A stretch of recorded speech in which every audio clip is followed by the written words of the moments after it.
بسم اللہ الرحمن الرحیم۔ جی ٹی وی کا ایک کلپ مجھے کسی نے بھیجا جس میں مختلف مکاتب فکر کے علماء تراویح پر بحث کر رہے ہیں۔ اس کلپ میں ایک عالم اہل سنت نے صریحاً جھوٹ اور غلط بیانی سے کام لیتے ہوئے یہ کہا بقول ان کے کہ تراویح یعنی نوافل کو جماعت سے پڑھنا رسول اللہ صلی اللہ علیہ وسلم کی سنت ہے اور ان کی سنت سے ثابت ہے، نعوذ باللہ۔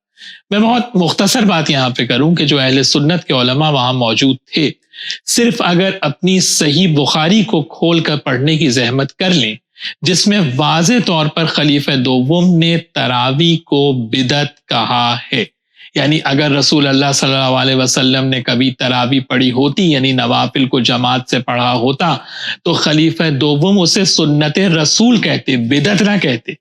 حضرت عمر کا تراویح کو بدعت کہنا دلیل ہے کہ رسول اللہ صلی اللہ علیہ وسلم نے کبھی تراویح نہیں پڑھی اور نہ ہی زمانہ رسول میں ایسی کسی نماز کا کوئی تصور موجود تھا۔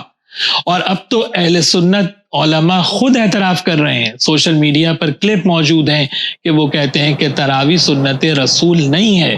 چند ہم آپ کو نمونے کے طور پہ یہاں پیش کر دیتے ہیں۔ تراویح کی جو نماز ہے یہ حضرت عمر کی سنت ہے۔ بھائی حضرت عمر نے خود لوگوں سے کہا کہ جس وقت تم سوئے رہتے ہو نا وہ نماز اس سے بہتر ہے جو تم پڑھتے ہو، اسی بخاری مسلم میں ساتھ ہی، اور آپ کبھی شامل نہیں ہوئے نہ حضرت عثمان اور اس میں شامل ہوئے، کوئی روایت صحیح نہیں اس بارے۔ دیکھیے بدعت کی تعریف کیا ہے؟ بدعت کی تعریف ہے ادخال ما لیس من الدین فی الدین، یعنی جو دین میں نہیں ہے اسے دین میں شامل کرنا بدعت کہلاتا ہے۔ اب جب خلیفہ دوم کا اعتراف صحیح بخاری میں موجود ہے کہ تراویح بدعت ہے اور صحیح مسلم میں پیغمبر اکرم صلی اللہ علیہ وسلم کی حدیث موجود ہے کہ کل بدعت ضلالہ، ہر بدعت گمراہی ہے، یعنی خلیفہ دوم یہ فرما رہے ہیں کہ تراویح بدعت ہے۔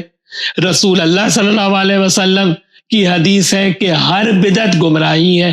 بس نتیجہ کیا ملا کہ تراویح یعنی نوافل کو جماعت سے ادا کرنا گمراہی ہے، اور ہر گمراہی کا نتیجہ عذاب ہے۔ بہت سیدھا سا 2+2 کا فارمولہ ہے۔ علماء اہل سنت ان باتوں کا جواب دیں، اور بدعت کی تعریف اگر 100% کسی عمل پر فٹ آتی ہے تو وہ تراویح ہے۔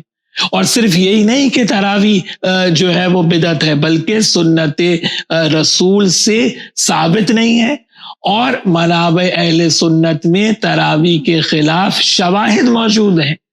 جب بعض افراد نے رسول اللہ صلی اللہ علیہ وسلم کو کہا کہ آئیں اور نوافل کو جماعت سے پڑھائیں تو رسول اللہ صلی اللہ علیہ وسلم غضبناک ہوئے، یعنی رسول جس عمل سے غضبناک ہو جائے، رسول اللہ صلی اللہ علیہ وسلم نے جس عمل سے ناراضگی کا اظہار فرمایا، آپ نے پوری قوم کو اسی کام کے اوپر لگایا ہوا ہے۔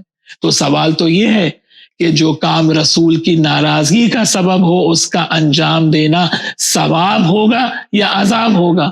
برادران اہل سنت یہ سوال پوچھیں اپنے علماء سے۔ یعنی کہ رمضان المبارک کے بابرکت مہینے میں آپ کو ایک بدعت کے اوپر مولویوں نے لگایا ہوا ہے۔ وہ جو ایک معروف سیاستدان کا ایک جملہ ہے کہ کوئی شرم ہوتی ہے، کوئی حیا ہوتی ہے، یعنی ماہ رمضان المبارک جو تدبر فی القرآن کا مہینہ تھا، جو تہذیب نفس کا مہینہ تھا، امت کو ان مولویوں نے اس مبارک مہینے میں بدعت پہ لگا دیا۔ دیکھیے نوافل کو فرادہ انجام دینا بہت فضیلت ہے اور اجر و ثواب رکھتا ہے، مگر انہی نوافل کو جماعت سے ادا کرنا بدعت ہے، یاد رکھیں اس بات کو۔ اہل سنت بھائیوں سے میں یہ گزارش کروں گا کہ تحقیق کریں اور دیکھیں کہ آپ کے اپنے منابع میں بھی یہی لکھا ہے کہ پیغمبر اکرم صلی اللہ علیہ وسلم کی سنت نوافل کو فرادہ ادا کرنا ہے، نہ کہ جماعت سے۔